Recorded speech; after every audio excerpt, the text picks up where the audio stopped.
All right, let's talk about how we prepare our embroidery needles and cut our embroidery threads. So when you get a skein, the end of the label has come off of this end, but more than likely you're going to have two locations for the end of your threads. One may be here. This was probably at one time hidden under this label. And then you're going to have one coming out from the looped end of the embroidery threads, just like you see here. This is where you're going to want to pull from. And I have an example here. As I pull, it comes out freely and there's no knotting. Okay? You never want to use more than 10, 12 inches max of thread at a time. I go for about 12 because I like a longer tail on my my threaded needle. So I'm going to go ahead and trim off a little piece, and I somehow picked up and threw my needles at myself. That took talent. Put this aside. Now let me show you. I'm going to zoom in, so I'm going to lose some of this space, but let me zoom in so that I can show you how I go about separating my threads and threading my needle. All right, so this is the simplest way that I have found for separating my threads. You have 6 strands here, and if you look closely, they're kind of wrapped around, twisted, okay? And that can make it quite challenging if you start from one end and pull. You're going to have all that twisting occurring and then knotting up. This is the simplest way that I have found, and we're going to be working with 3 strands for this project. So I take the end of my needle, the eye end of my needle, and I am going to divide my threads right in the middle. And let me make sure that I have 3 strands. Bring that up for you to see. I do. I have 3 strands. So I'm going to lay it back down. And from the middle-ish, I'm going to start separating. I'm going to pull my needle to kind of separate them a little bit, and then I'm going to pinch off with my thumb and index finger and grab with the other thumb and index finger. And I am gently going to use my fingers to separate the threads. And if I let go, they may tangle up again, so just kind of keep that in mind. And then gently pull them apart. That is the easiest way that I have found for separating my threads. Now, let's go ahead and thread a needle. As you can see, I've got the strands here, and each strand is actually wrapped with 2 thread fibers, okay? What we want to do is we want to really get these wet and moistened, whatever way you want to use. And the wetter, the better. I'm going to take my scissors and I'm going to cut on an angle, and I'm going to flatten them out again as best I can. I'm going to grab my needle and I'm going to moisten the end of this needle, the eye, and I want to make sure that there is moisture inside that eye to capture the thread. All right, I have my thread between my thumb and my forefinger, and I'm pinching them really tight, and I'm taking that moistened end, and this might take me a time or two, and it will.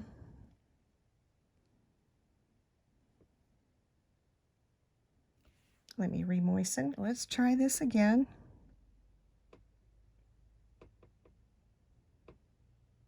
There we go. That's the way it should happen. All right, and then I simply make a tailor's knot at the end, no more than 2 loops around. And I am going to tidy up the back of the knot. I don't like a lot of tail. And I will trim the backs if we need to on these postcards as well. So there is one, and it's a good idea to have multiple needles threaded and ready to go. So let me see if I can do better at getting this one threaded in a more timely manner.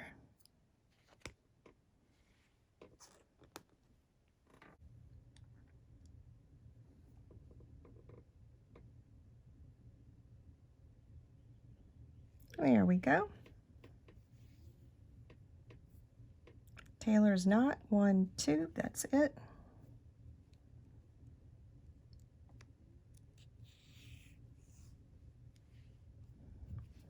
Pull through, clean up the end. Now let's get ready to embroider.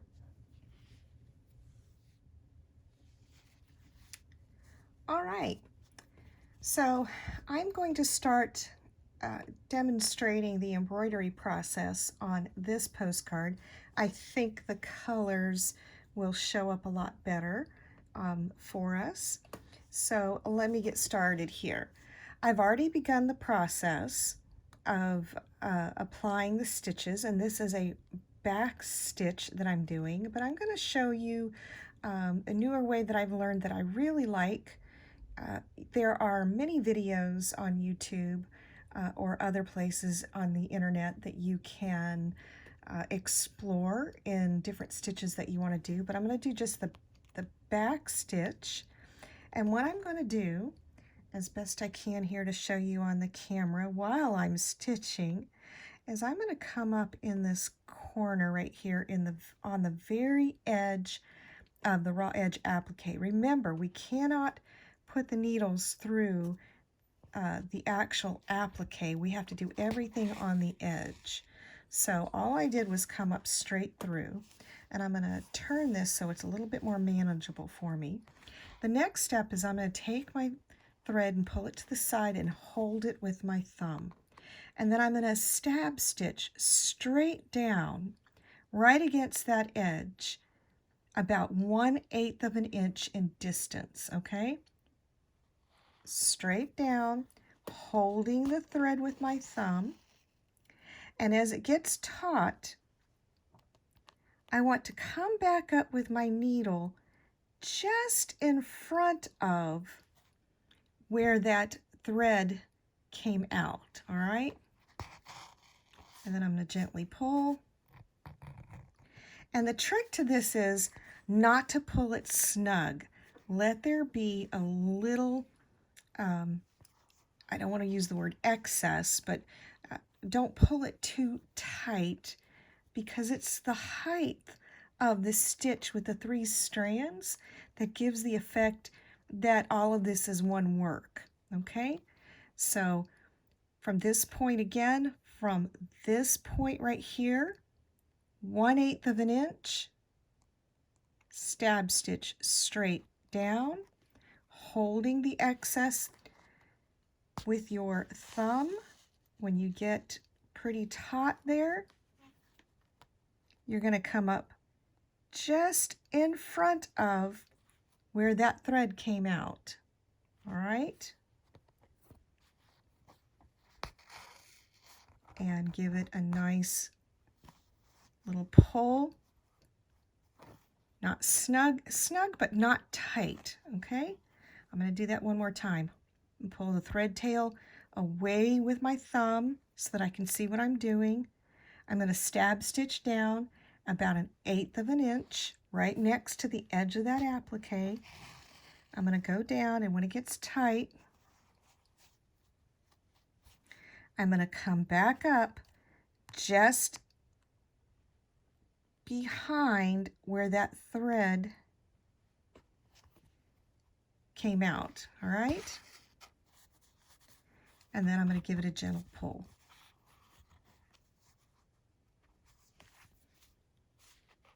There we go, nice and easy. So those 3 stitches, I'm going to do it one more time, and then I'm going to go ahead and move on to a point right here so that I can show you how to handle the points. So again, my thumb is holding the thread away. I am about 1/8 of an inch stab stitching down in distance. I'm waiting till that gets taut. When it does, and then I'm going to come up behind that spot, just behind it, and then gently give this a pull. All right, so I'm going to speed this up until I get to this point right here so I can show you how to handle the points. Okay, I have come to the edge of or at the point of the Christmas tree right here, and I want to show you what to do. So here is 1/8 of an inch if I were to stab stitch right here, and there's a little piece of the tree. I actually want to go beyond that so I get a nice point instead of just stopping right here. So this is where you're going to have to kind of make a judgment call and use your thread to help extend that point to make it a really nice point. Okay, so just doing the same technique.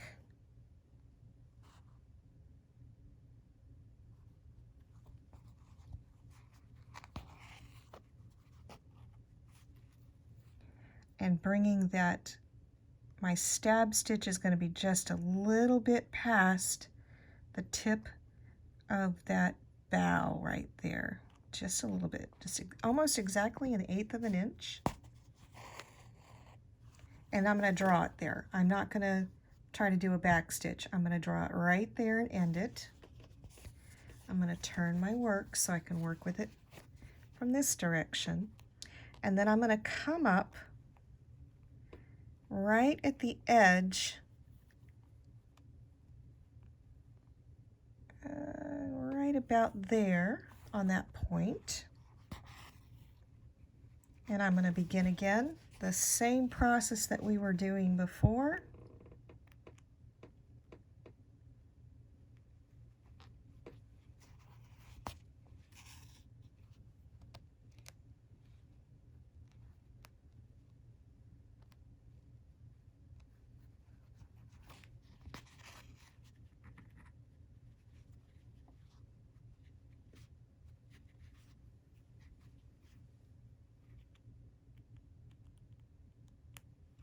Finish this stitch so that you'll see how that point turned out, and you'll apply this method for all the points on your tree.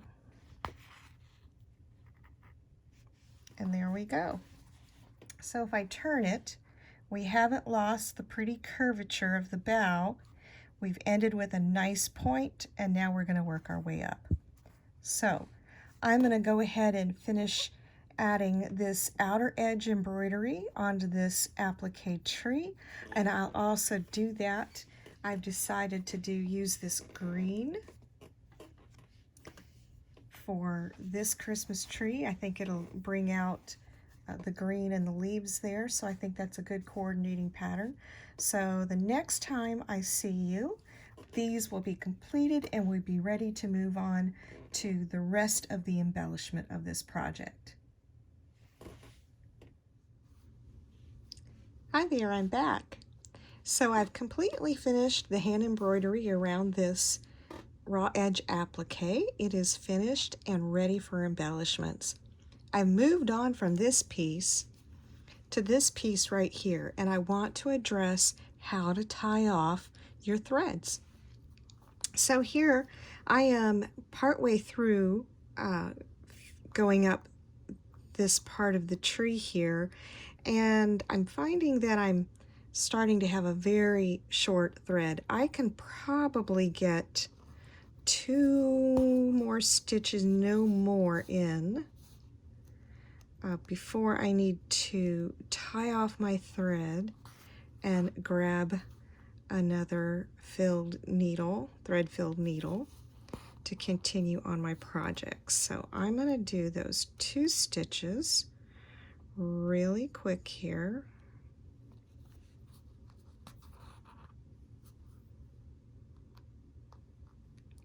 And let's go on to the back. I don't want to wait too long, because if I wait too long, then I'm going to have a hard time knotting it off. And with 3 strands of thread, you don't want to lose your tails. You don't want to lose this and have to try to rethread when you've got a very short piece of thread to work with. So just like when you're quilting and you're tying off, we're going to do it from the back. And I like to do a single knot and then a double knot, and I try to do everything in the area where the applique is underneath, so I know I'm burying it all underneath that applique.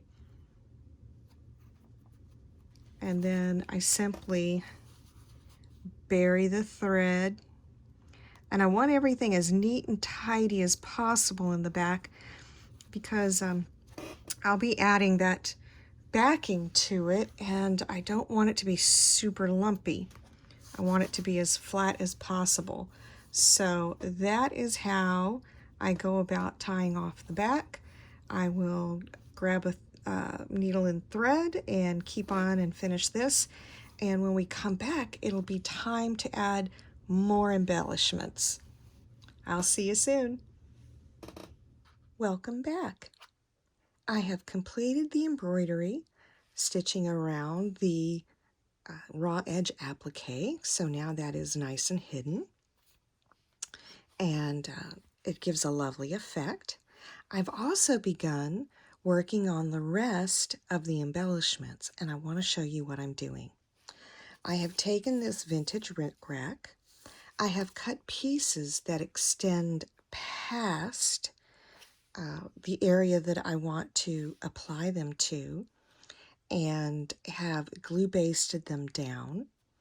I've saved the last 2 sides because I do want to make a border around this tree. So I have those 2 pieces ready, one right here. I have my iron set, and I'm going to give this a press, because coming out of that package, the length that I need, there's still a bend in that rickrack, so I want to go ahead and get that as flat as I can.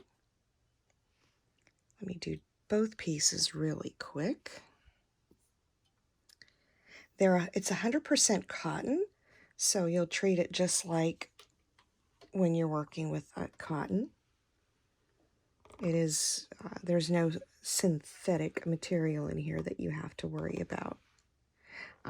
This is the only rickrack that I've ever really worked with, so I haven't gone out and purchased any modern, so I don't know exactly if they're still made, if you find it 100% cotton, or if it's a blend.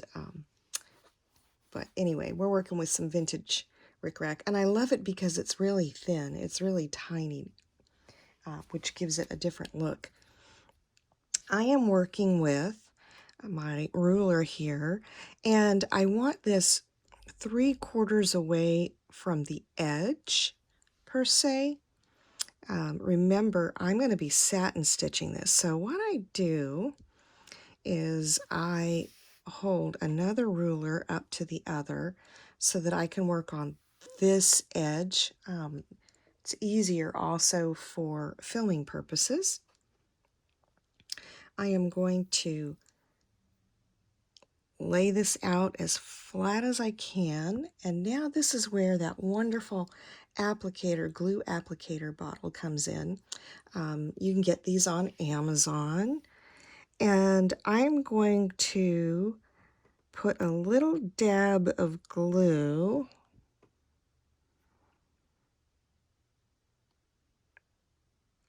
towards the center, and I'll try to do this quickly,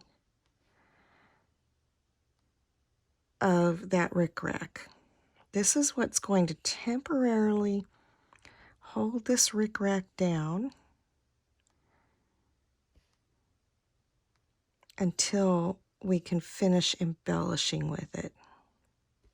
Now, you don't have to use vintage rickrack. You can get anything that you want. You can get any type of binding. You can make your own binding.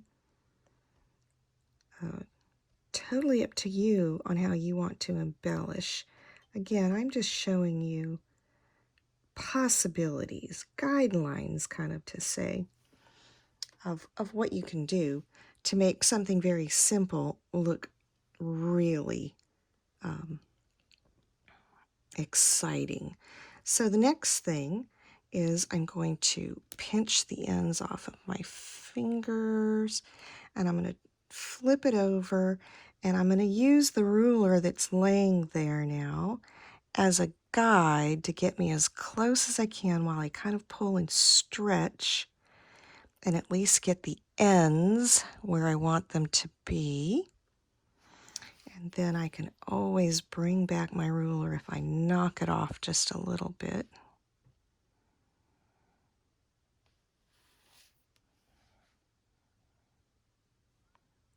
And then kind of carefully nudge. And then I'll bring my ruler over and just give it a nice press. Okay, so I'm going to carefully move my postcard, and I'm going to repeat that step.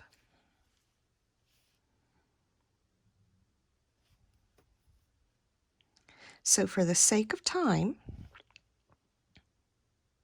again, 3/4 of an inch away, place my second ruler so that I can use that to line it up.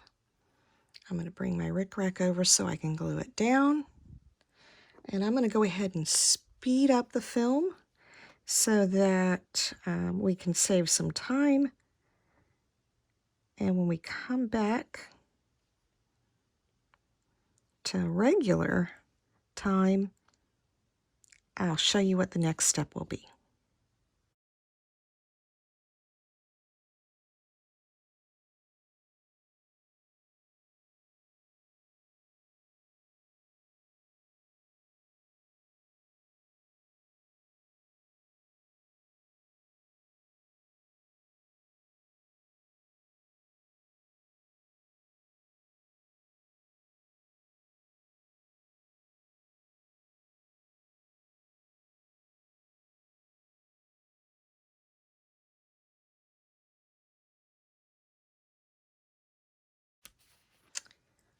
All right, so now I'm going to take my template tool because it's just the right size.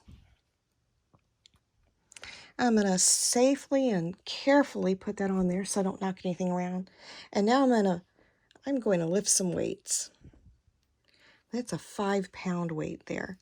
Now I have a 3-pound that I also have, but when I was using these for physical therapy, I found another use for them. Instead of them laying around or only me using them occasionally, I use them every day in my studio now. So I'm just going to let that weigh down. That'll press down into the fibers of the background of the quilted fabric here. We'll give that a little bit of time to dry. Then I will go ahead and trim the edges, and we can move on to the next step. As we're getting ready to move on to embellishing the rickrack with embroidery, I wanted to give you a tip that is important for everything you do working with any sort of quilting project, and any project in general if you can. And that's to have a practice piece, or practice a method or a technique that you want to use on a practice piece prior to going to your actual projects. You'll save yourself time, tears, heartache, and it's better to work out problems now with a practice piece than with your actual project. So here I have a practice piece. It's just one of my tension checking quilt tops that I use, that I've cut up into pieces. As you can see, I've practiced a blanket stitch along there at some time or another. It's still a great piece to work with, and this is an example of that. So let's pretend this is the postcard that we're working on, and I have my rickrack in place. And what I've done is I've added on each end where it will not be seen, where this will be covered up with a satin stitch, is I've put in a tacking stitch. All right, that's just to ensure that if there's a little bit of the glue that didn't adhere right, it's going to at least stay in place and I'll be able to align it better. So just a tip there. So the process that we're going to be doing, or I'm going to be showing you, and I have my prepared embroidery thread right here, so I'm doing a contrasting green on the red on a gray back, is we're simply going to wrap the rickrack with the embroidery thread to give it a little extra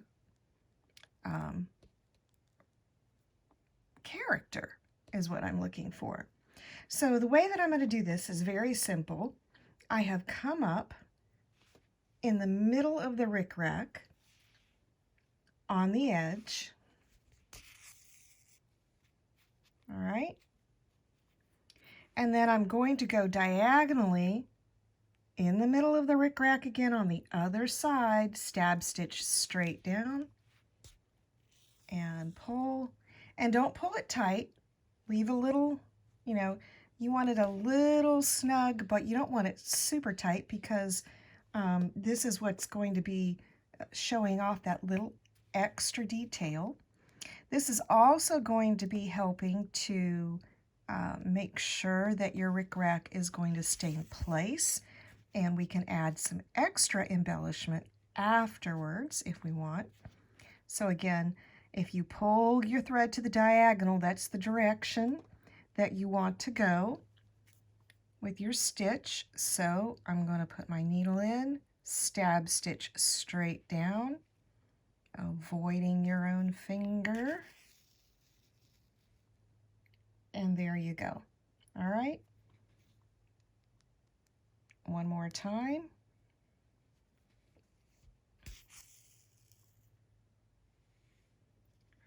Kind of have an idea of where you want to place that tip of your needle. Stab stitch down and gently pull.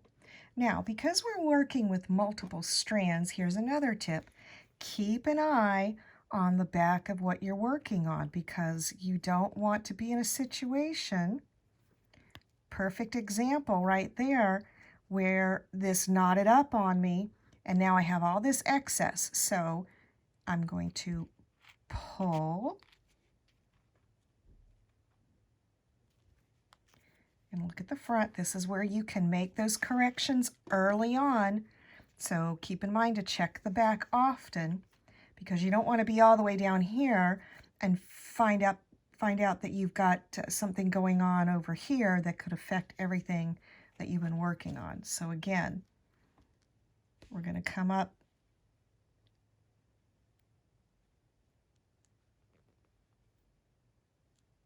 there we go. I kept coming up in the rickrack and I don't want to do that. I want the edge of the rickrack.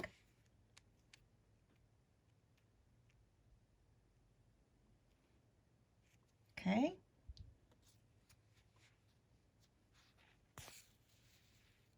And there we are. So you kind of get the idea. We're adding color and character to this rickrack. Now, when I'm finished here, this is a smaller, thinner rickrack. If I have tiny seed beads, I could go in and stitch down a seed bead along the points here if I had small enough beads. 15, I believe, is the smallest size there is. I don't know if I have that in metallic, but I believe I do have it in a green or a red. But that would be an option if you wanted to add some beadwork, is going back with a thinner thread with a beading needle and adding that to your project. Let's move on to the actual project. I want to show you something that you can do with embroidery thread. You have to, again, separate the pieces that you're going to be using. Here's a fun thing. You can actually separate let's say you want to use 3 strands like we have been doing. I want 2 strands of green and 2 strands of red. You can combine your strand threads to give yourself a little bit more character in your work. That being said, I've already started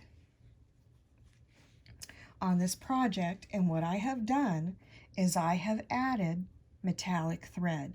So I actually have here for you 2 strands of the red embroidery thread and 2 strands of this gold metallic thread. It's from DMC. Okay, and it is metallic thread, so I'm going to bring up a piece of silver and hopefully you will be able to see that really well. This is 1 strand, and it is very much like a decorative thread that you would use for quilting.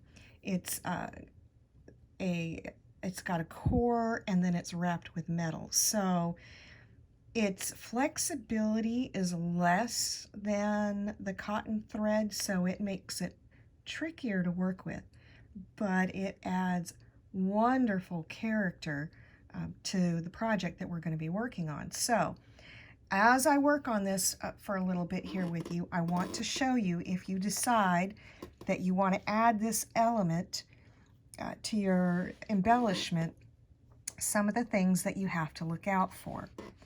You have to be very careful in the placement of your needle.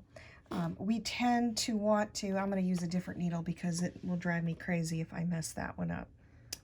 Where did I put that other one? My practice piece. Did I cover it up? Oh. So let me show you with this practice piece. When we are working with our needlework, we tend to rotate. You see me twirling the needle in my fingers. We tend to rotate that as we work. It's just part of the process, and we don't really realize we're doing it until you start working with some really challenging material, and then all of a sudden you're like, oops. So if you rotate a lot, just like with the metallic thread coming off of on your quilting machine while you're quilting, you have to have it come off a certain way or it can get snagged and tangled easily. That is the same principle when working with metallic thread in embroidery. So the way that I do that, I'm going to go ahead and pinch you down, and the camera probably is going to move just a little bit. We'll let that settle. So what I will have to do is I'm going to have to use my thumb and my fingers to keep the strands the way I want to help manipulate these threads. And I'm also going to have to make sure that when I place my needle in, I need to keep my needle going in one direction and not twirl it in my fingers, okay? The easiest way that I have found, and another thing for you to know, the metallic thread comes through the eye of your needle easier. And I almost forgot to tell you, I did need to change up to a larger size needle, even though I was able to put these strands in the previous eye.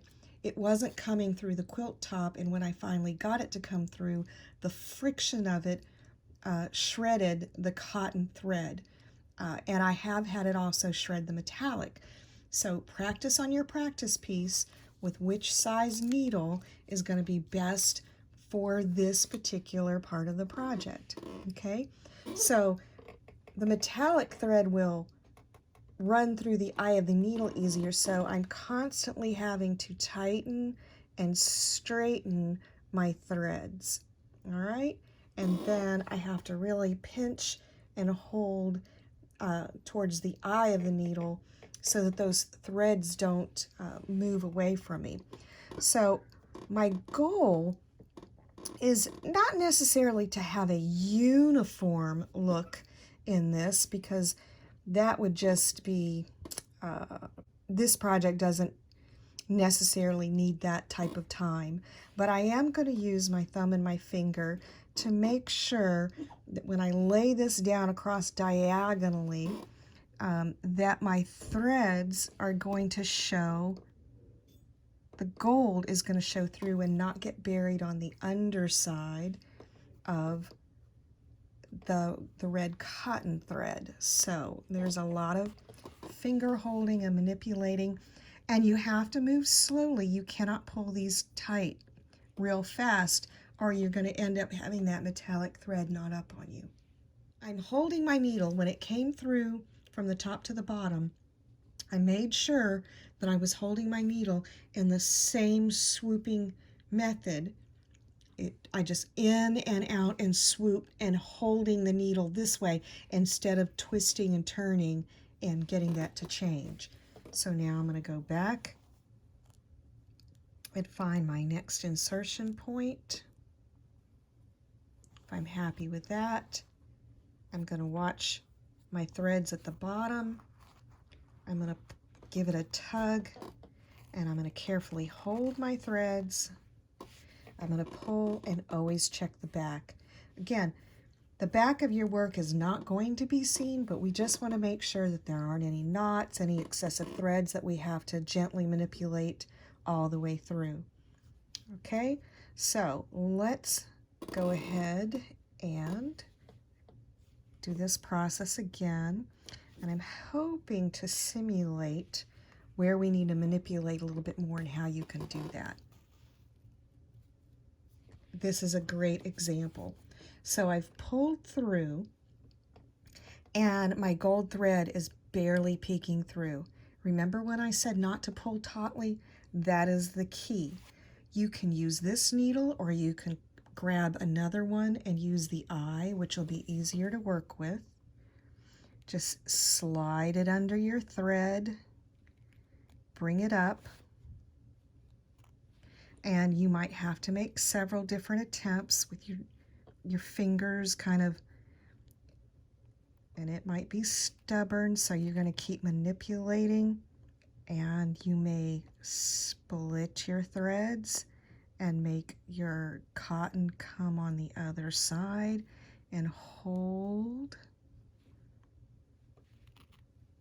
And we're going to keep working at it to manipulate the placement of those threads. And this is where it gets tricky. There it is. I'm getting more gold coming out on this side now. And I'm going to keep working it until I'm satisfied that I have enough peeking through, and I do. All right, so that's how you manipulate your threads. Again, I'm getting ready to work, and I want to make sure that all of my strands are straight. I've got a little kink working at the end, so I'm going to straighten that out. Everything looks good on the back. And I'm going to go ahead and find my insertion point again.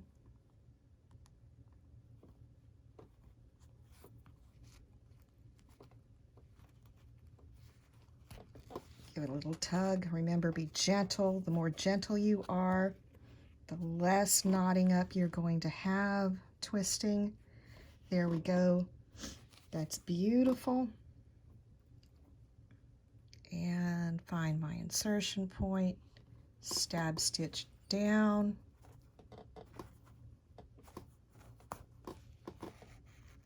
Gently pull. And it looked like it was going to be all right, but here we go. We're going to manipulate it just a little bit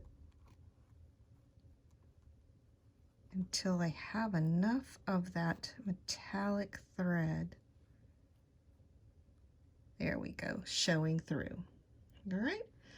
I'm going to go ahead and finish this part for the sake of the tutorial, and when we come back, it will be time to work on the other postcard. I will show you the finished product here and then moved on to the other postcard that we're working on. I'm so glad you're back with me. I have finished adding the detailed embroidery to the rickrack, and I'm going to bring this up closer for you to see because I've made some additional embroidery character to the tree as well. But this is the card, and I'm going to turn it so that the metallic thread will do its job in catching your attention. And just so that you can see, I went ahead with a single strand of embroidery thread and added some detail to the green embroidery thread that I had already laid down to outline the tree. So now let me show you with the other card that I made how I did that. So I'm going to put this aside. Here is the tree. I want to keep the focus here, but allow this background to also be celebrated in this postcard. So by adding rickrack or any other decoration, I think that would take away from the lovely quilting work that's done. But yet I still want this tree to stand out. And I've made two decisions. One is I'm going to be adding some baubles to it, and I'll show you that in a bit. But the next is to also add that extra bit of detail to the embroidery. So what I have ready is I have some embroidery thread. I have one strand. So basically I took some silver right here, some of the silver metallic thread from DMC, and I split it into individual strands. Remember, there's 6 strands in the thread when you clip it off, and this is one strand right here. So I have one strand on my needle, threaded on my needle, and I'm going to come through the back, and I'm looking to come up through that point right there. Okay, this is just so easy. All right, now that it's secured, all I'm going to be doing is running parallel and just taking my needle right through that stitch that I made. Now, normally you could also use the back, the needle side of the needle to do this with, but because I want to avoid all those kinks and twists, I'm going to use the pointed end of the needle. But all you do is just go through parallel, and then I'm going to run up to the next stitch and run parallel, gently pulling, and the next stitch,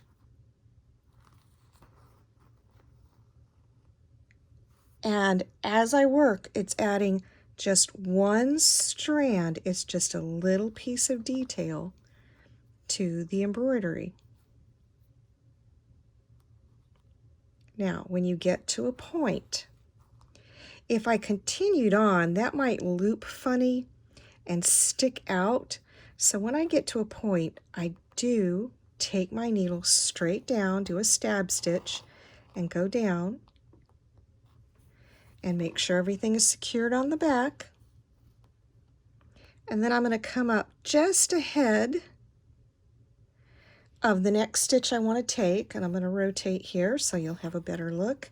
And it's also a better way for I've got my wrist and my thumb in alignment there, so I'm not risking any kind of injury or strain. And again, I'm just going to work parallel, and with each stitch that I took, I'm just going to I'm wrapping this silver metallic thread around the embroidery that's already been stitched into the quilt top.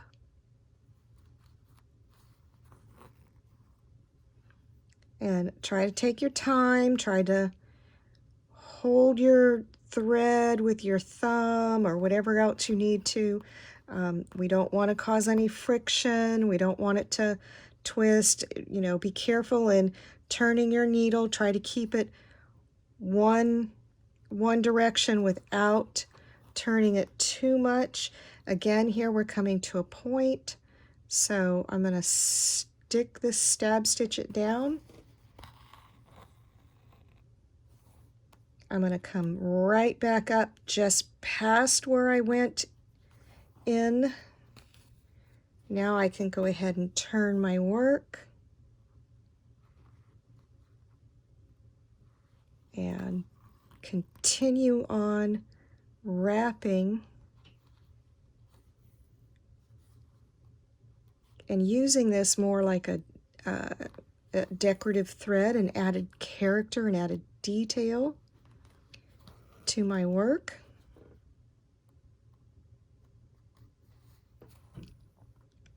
So I'm going to continue on. I'm going to go ahead and turn that. It'll make it easier.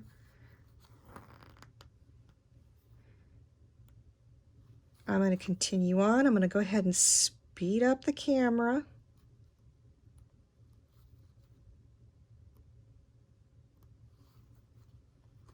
So we can move on to the next step shortly. This is a good place to stop. I lost my needle and thread. Let me fix that. I'll go ahead and continue all the way around the tree, and I'll show you the end result.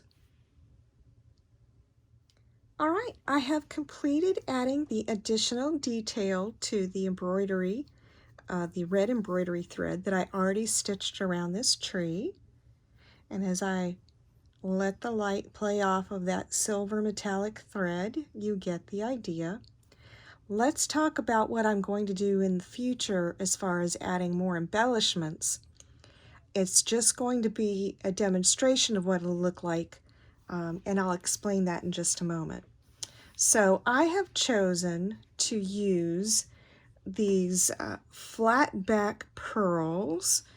These are Swarovski. I bought them back in 2021 prior to Swarovski deciding that they were going to rebrand and no longer sell to the general public. So that is why I have them. There are other brands that you can get. In fact, I purchased these from dreamtimecreations.com, and you can go over to their website, and if you look up flat back light chrome pearls or flat back pearls light chrome, they should pop up for you. These are an SS16. That is the size that you will want. And so I'm showing you some possible placement ideas. These would be good so they won't take away from the fabric. I'm trying to show off that fabric just a little bit. But this would be the placement that I would use. These are hot fix. I do have a hot iron for these, specific for these. However, you do not necessarily have to go out and purchase that. You could easily use E6000, and what I would do is I would take a, not a stylus, because that would probably end up getting some glue on there that might come off, but you could use toothpicks and dab. You would have to hold at your half pearl or cabochon, however they call it, and dab a little bit of the E6000 in the spot that you want with a toothpick, and then pick up with a pair of tweezers, set down your bauble there, and give it a press and hold and let it set and dry. And that is how I would do it without having to go out and make another purchase that you may or may not use in the future. So anyway, if you're interested in getting some of these for your holiday projects, especially these postcards, it just really bumps them up a notch. And with the pretty metallic silver thread, it just adds light to this project. It kind of brings in the focal point, but we don't lose the pretty quilting around the tree. The reason why I'm not going to go ahead and affix these to this project is because I still have to put the back on and do the satin stitch.